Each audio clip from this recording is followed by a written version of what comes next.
Il n'y a pas de hasard dans l'histoire du monde, seulement des dessins cachés. Depuis les tréfonds du temps, au-delà des dynasties visibles et des empires effondrés, une autre force gouverne les destinées humaines. Invisible, silencieuse, persistante. Des voix oubliées murmurent que le vrai pouvoir ne se montre jamais, qu'il se dissimule sous des symboles, des rituels et des serments scellés dans l'ombre. Posez-vous cette question, pourquoi les mêmes dynamiques de domination, les mêmes hiérarchies, les mêmes schémas d'asservissement mental et spirituel se répètent siècle après siècle, continent après continent? Est-ce là le fruit du simple hasard? Ou les traces laissées par une main invisible, œuvrant en coulisses? Dans cette vidéo, vous allez franchir un seuil interdit. Nous allons dévoiler ce que peu osent regarder en face. Le rôle des sociétés secrètes dans l'élaboration du monde que nous connaissons non pas à travers des théories déconnectées, mais à partir de preuves historiques, de documents occultés et de récits codés dans les traditions anciennes. Des écoles de mystères de l'Égypte antique aux loges maçonniques de l'Europe des Lumières, des confréries soufis aux cercles ésotériques modernes, une même pulsation traverse les âges, celle de l'élite cachée, façonnant les civilisations à son image, tout en gardant le savoir véritable hors de portée du commun. Mais pourquoi ce savoir est-il dissimulé? Que cherche-t-il à préserver ou à empêcher? Et surtout, comment ces forces s'infiltrent-elles encore aujourd'hui dans les institutions, la politique, la finance et même la spiritualité populaire? Préparez-vous à un voyage au-delà des apparences. Ce que vous découvrirez ici ne pourra être oublié. Vous ne verrez plus jamais le monde de la même manière. Avant de plonger, abonnez-vous, activez la cloche, car ce que nous allons explorer ensemble, vous ne le trouverez nulle part ailleurs. L'histoire, telle qu'on nous l'a enseignée, n'est qu'un récit à prouver. Une version édulcorée où les vaincus sont effacés, les mystères réécrits, et les véritables détenteurs du savoir relégués aux marges de la mémoire collective. Pourtant, si l'on gratte la surface des grands empires, si l'on pénètre les temples silencieux et les bibliothèques souterraines, on découvre une vérité bien plus ancienne, bien plus profonde. Le monde a toujours été gouverné par ceux qui détiennent le secret des lois invisibles. Les premières sociétés secrètes ne naissent pas dans l'ombre du Moyen-Âge, mais bien plus tôt. À Thèbes, dans l'Égypte ancienne, les prêtres d'Amon maîtrisaient déjà un système de symboles, de mathématiques sacrées et de rituels destinés à influencer la conscience collective. Ce n'étaient pas de simples religieux, mais des ingénieurs spirituels, détenteurs d'une science de l'invisible, transmise de bouche à oreille, d'initié à initié. Dans la Grèce antique, les mystères d'Éleusis initiaient les plus grands esprits Platon, Pythagore, Socrate à des vérités que le peuple n'entendrait jamais. Ces rituels, liés au cycle de la mort et de la renaissance, enseignaient que le monde matériel n'était qu'un voile, et que derrière ce voile se tenait une structure hiérarchique de l'âme, que seuls les initiés pouvaient comprendre et utiliser. À travers les siècles, ces cercles se sont transformés, adaptés, parfois infiltrés, mais leur objectif fondamental est resté le même, protéger le savoir sacré des masses non par cruauté, mais par sélection. Car selon eux, la vérité mal utilisée pouvait corrompre plus qu'éveiller. C'est ici que naît le C, du paradoxe ésotérique. La sagesse cachée est à la fois un élixir de liberté et un instrument de pouvoir. Les gnostiques, les templiers, les rosicruciens, les soufis, les kabbalistes, tous ont porté une part de cette lumière. Mais tous ont également été pourchassés, diabolisés, infiltrés ou récupérés par les structures de contrôle. Et ce n'est pas un hasard, car celui qui détient la connaissance des lois de l'univers détient le pouvoir de remodeler la réalité. Et dans un monde où la majorité est maintenue dans l'ignorance, l'élite devient celle qui voit quand tous les autres dorment. Mais cette vérité, loin d'être uniquement spirituelle, a eu des conséquences politiques, économiques et sociales immenses. Les sociétés secrètes ont influencé les monarchies, dicté les guerres, inspiré les révolutions tout en restant dans l'ombre. Pourquoi? Parce que l'illusion du libre arbitre est plus efficace que la domination directe. Et parce qu'un peuple persuadé qu'il est libre ne cherchera jamais les chaînes invisibles qui l'entravent. La connaissance ésotérique, lorsqu'elle est entre de mauvaises mains, devient un outil de manipulation. Mais entre de bonnes mains, elle est la clef de la libération. Voilà pourquoi elle a été cachée. Regardez autour de vous. Le monde moderne, saturé de technologie et de bruit, semble rationnel, logique, scientifique. Mais derrière cette façade, plane un autre langage, plus ancien, plus puissant, le langage des symboles. Les sociétés secrètes l'ont toujours su. Là où les mots divisent, les symboles unissent, hypnotisent et programmant l'inconscient collectif. Prenons l'exemple de la pyramide avec les yeux, il au sommet l'un des emblèmes les plus reconnus de l'ésotérisme moderne. On le retrouve sur le billet d'$1 américain. Coïncidence? Certainement pas. Ce symbole provient directement des traditions égyptiennes, où l'île d'Horus représentait la conscience éveillée. Mais utilisé par certaines loges modernes, il signifie autre chose. La surveillance omniprésente, le contrôle centralisé, l'élite éclairée dominant la base de la pyramide. Les sociétés secrètes fonctionnent sur ce principe. Ceux qui comprennent les symboles dirigent ceux qui les ignorent. C'est ainsi que le pouvoir opère sans jamais se montrer. Mais les symboles ne sont qu'un outil. Le véritable pouvoir réside dans la structure invisible des réseaux. Il existe, dans les coulisses du pouvoir mondial, des cercles concentriques de contrôle. Loin des institutions visibles gouvernements, partis politiques, ONG se trouvent des loges, des cercles d'influence, des clubs fermés, où se décident les grandes orientations du monde. Le Bohemian Grove, le Bilderberg Group, la Skull and Bones Society. Autant de lieux où se rassemblent les décideurs pas pour débattre de lois, mais pour aligner les trajectoires, harmoniser les agendas. Car dans cette architecture occulte, l'harmonie n'est pas synonyme de paix, mais d'ordre contrôlé. La plupart des sociétés secrètes agissent sur 3 niveaux. Le rituel, non pas comme superstition, mais comme technologie psychospirituelle. À travers les cérémonies, les membres entrent en résonance avec des archétypes puissants, manipulent l'énergie collective et renforcent leur loyauté par des serments sacrés. Le symbole, utilisé pour marquer le territoire, conditionner les esprits, créer une continuité entre l'ancien et le moderne. Le réseau, la véritable matrice. Ceux qui en font partie obtiennent des postes clés, des informations avant les autres et surtout l'appui d'une structure invisible. Ce n'est pas un complot au sens vulgaire du terme, mais une ingénierie du réel. Ceux qui contrôlent les récits, les images, les mythes, contrôlent l'avenir. Prenez la Révolution française. On l'enseigne comme une victoire du peuple contre la monarchie. Mais peu savent que de nombreux révolutionnaires clés Robespierre, Danton, Desmoulins étaient initiés dans des loges maçonniques. Leur discours était empreint de symbolisme hermétique. Le renversement du roi n'était pas qu'un acte politique, c'était une transformation alchimique de la société. Même la fondation des États-Unis, pourtant modèle de démocratie moderne, est imprégnée d'ésotérisme. George Washington, Benjamin Franklin, tous francs-maçons de haut rang. La Constitution elle-même contient des références codées à la sagesse antique, à l'ordre, au verbe créateur. Et ce modèle s'est exporté dans le monde entier. La domination ne se fait plus par l'épée, mais par le mythe, par l'éducation, par les médias, par le divertissement. Et ces instruments sont entre les mains de ceux qui, depuis des siècles, comprennent l'âme humaine mieux que le peuple ne se comprend lui-même.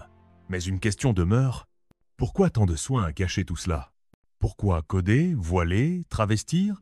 La réponse est simple. Parce que le pouvoir véritable est d'autant plus efficace qu'il est invisible. Et parce que, en dévoilant la mécanique sacrée, on permettrait à d'autres de prendre part à la création de la réalité. Mais alors, où s'arrête la guidance? Et où commence la manipulation? Peut-on séparer la lumière de l'ombre quand toutes deux se dissimulent derrière le même voile? Le plus grand secret des sociétés secrètes, c'est qu'elles ont toujours été sous nos yeux. Depuis toujours, l'humanité cherche une explication à ce sentiment diffus que quelque chose, quelque part, nous échappe. Que les événements ne sont pas aussi spontanés qu'on le croit. Que les révolutions, les découvertes, les effondrements économiques obéissent à une mécanique invisible. Ce que vous ressentez confusément n'est pas une illusion. C'est l'écho d'un vieux pacte. Un contrat de silence entre ceux qui savent et ceux qui croient. À travers les âges, chaque société secrète a bâti son mythe fondateur, une origine sacrée, un gardien de la lumière, un secret perdu.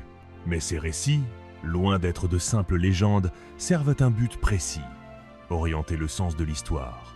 Les francs-maçons, par exemple, prétendent hériter de la lignée des bâtisseurs du temple de Salomon. Mais ce temple, dans la tradition kabbalistique, n'est pas seulement une structure physique, c'est le symbole du monde intérieur, de l'homme reconstruit. Ainsi, derrière l'apparente fraternité humaniste, se cache une quête beaucoup plus profonde, la reconfiguration spirituelle de l'humanité selon un plan caché. Les Illuminati de Bavière, fondés en 1776, visaient quant à eux à infiltrer les institutions pour abolir la monarchie, la religion et réécrire les valeurs morales. Officiellement dissous, ils continuent pourtant de vivre à travers d'autres structures discrètes mais influentes. Leur devise ? La fin justifie les moyens. Une philosophie dangereuse, surtout entre des mains puissantes. Mais voici le paradoxe central. Toutes les sociétés secrètes ne sont pas malveillantes. Certaines cherchent sincèrement à préserver des sagesses spirituelles menacées. D'autres veulent éveiller la conscience humaine à sa véritable nature divine. Alors, où est la frontière entre élévation et domination ? Tout dépend de l'intention. Et c'est là que réside la complexité. Prenons l'exemple des Templiers. Ces moines guerriers du XIIe siècle ont accumulé un savoir immense en Orient, mysticisme soufi, géométrie sacrée, gnosticisme. De retour en Europe, ils deviennent banquiers, diplomates, architectes. Ils dérangent. Et en 1307, sous l'ordre de Philippe le Bel, ils sont arrêtés, torturés, brûlés. Le motif officiel ? Hérésie. Le vrai motif ? Ils détenaient un savoir capable de renverser l'ordre établi. Depuis, le même schéma se répète. Une confrérie découvre un fragment de vérité. Elle tente de le protéger ou de l'utiliser. Elle est traquée, récupérée ou corrompue de l'intérieur. Car oui, toutes les sociétés secrètes finissent par être infiltrées. Ce fut le cas de la Golden Dawn, célèbre ordre hermétique du XIXe siècle, dont les membres, dont Aleister Crowley, ont mêlé haute magie, cabale et alchimie. Mais au fil du temps, l'obsession du pouvoir personnel l'a supplanté sur la voie de la sagesse.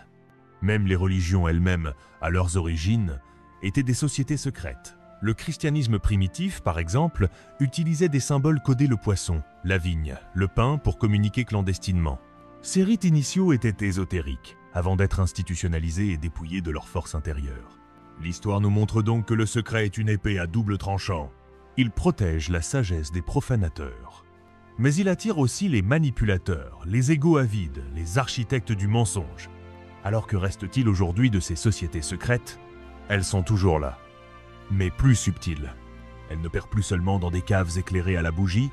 Elles œuvrent dans les conseils d'administration, les plateformes de communication, les ONG, les think tanks. Elles utilisent la psychologie de masse, la neurolinguistique, l'intelligence artificielle.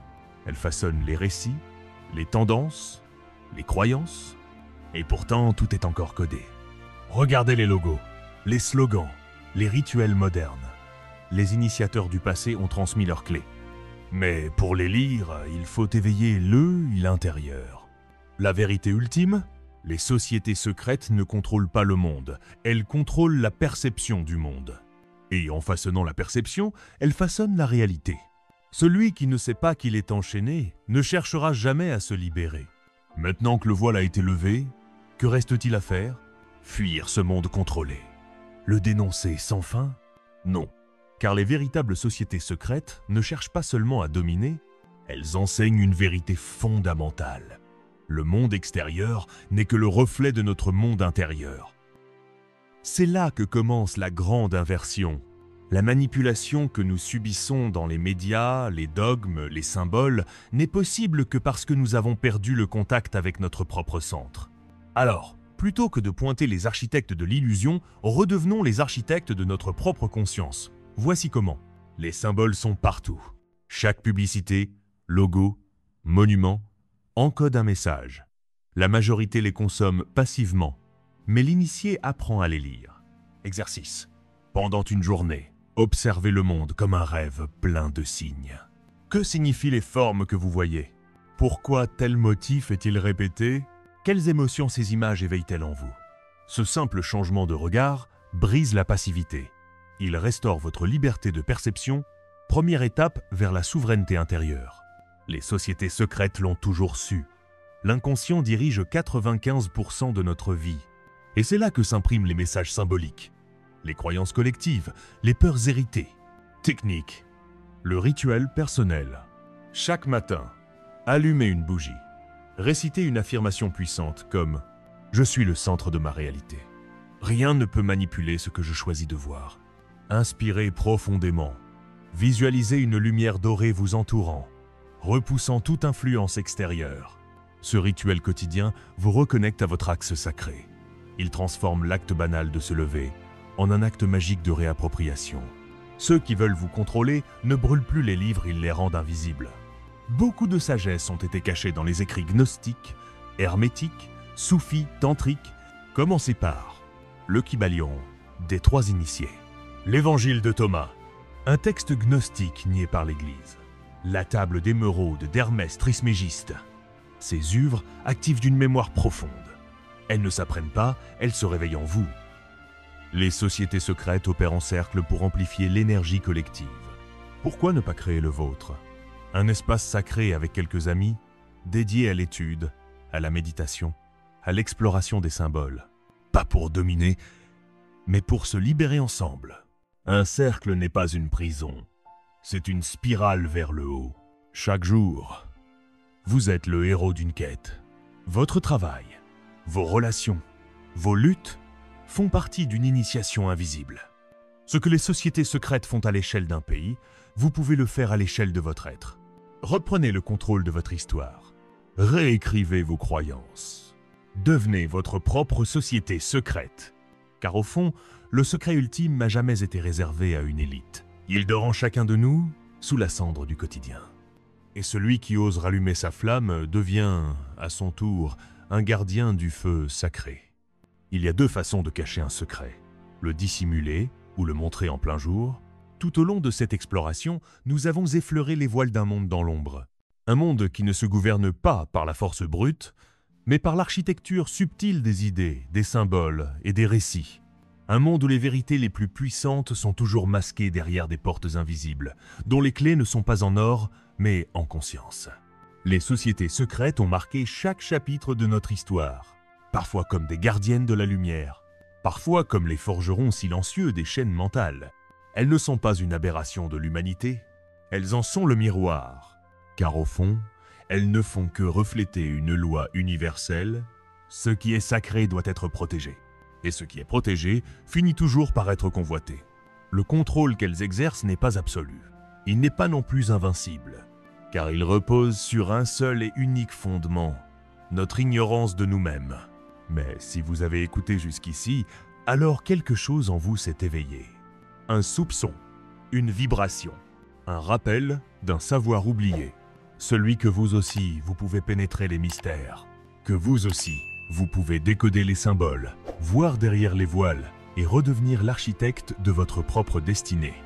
Le véritable secret, ce n'est pas qu'il existe des sociétés qui contrôlent le monde. Le véritable secret, c'est que vous pouvez choisir de ne plus en faire partie. Pas en vous isolant, mais en vous reconnectant à votre essence, à votre souveraineté, à votre lumière intérieure. Alors je vous pose cette question, et elle résonnera peu, être au-delà de cette vidéo. Et si le plus grand complot était celui qui vous faisait oublier que vous êtes divin? Si cette exploration a résonné en vous, n'hésitez pas à partager vos réflexions dans les commentaires. Abonnez-vous à la bibliothèque cachée pour d'autres révélations oubliées. Et souvenez-vous, ce que l'on vous cache est souvent ce que vous portez déjà en vous.